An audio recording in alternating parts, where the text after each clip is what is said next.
There you go, stock market big up again. The emotional herd, all of those people that were selling in panic and fear last week are just now starting to wake up.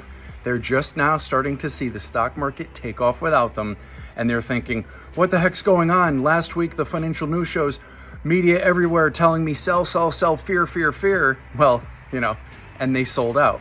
Meanwhile, I was here all last week sharing with you how fearful the cows were, the emotional herd was, therefore saying that I was a buyer. If you follow my channel, you know I was a buyer last week, Tuesday, and then I wrote my members shortly before the market closed on Wednesday, and I said, hey, you could be a buyer again if you have cash, and it has been awesome. So the emotional herd just starting to wake up, just starting to make me even more money, because now they will wake up, plow back their money that they just lost and sold into the stock market again. So once again, the emotional herd is going to buy high and sell low and then buy high again.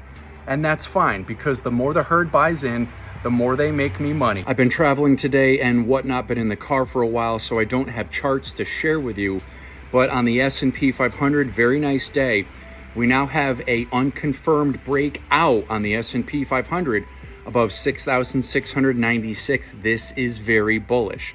If we can confirm the breakout tomorrow, that would be even more bullish. So great things happening here in the stock market.